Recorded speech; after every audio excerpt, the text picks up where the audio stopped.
Good morning, I'm Gerhard Mathangani with today's Sports Brief. After knocking off their arch rivals from Auburn, the Alabama football team is back to work preparing for their next game. The top-ranked Tide will face LSU.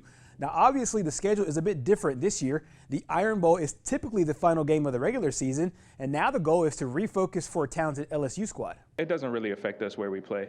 We're always ready to play whenever and wherever. So as far as our upcoming games being away, I think we'll be ready for it just like we've been ready for every game we've played so far. You know, our players need to really understand what the challenges are ahead.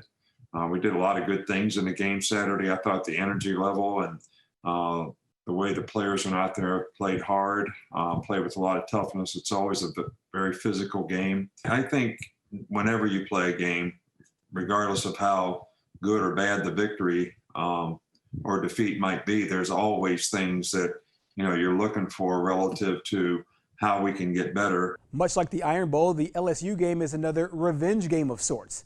The stakes heightened after the Tigers knocked off Alabama on the way to a perfect season in a national championship last year. Now, members of the Tide admit it's hard to not look at the revenge factor. That is definitely something memorable, something we definitely remember, something we didn't forget. But I feel like our coaches say all the time it's to play with emotion and not be emotional. And I think that's how we're looking at this game.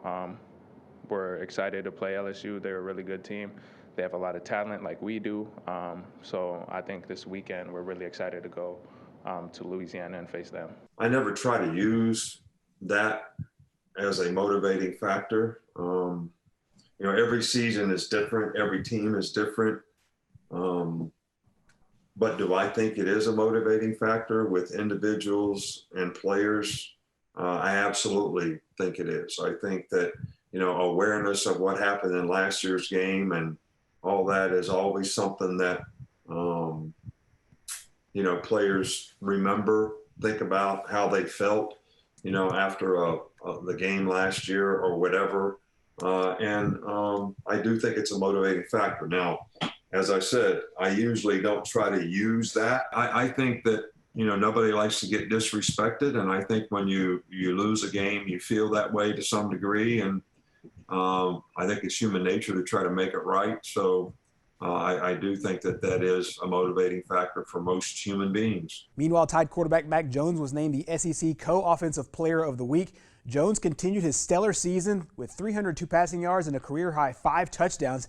It is the 4th time this season he has captured that award. Meanwhile, after the first week of the college basketball season, the first polls have a bit of a shakeup.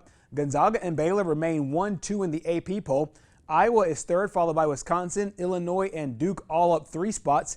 Kansas is 7th, and Michigan State is 8th. Elsewhere, Villanova dropped hard from number 3 down to number 12 after losing to Virginia Tech.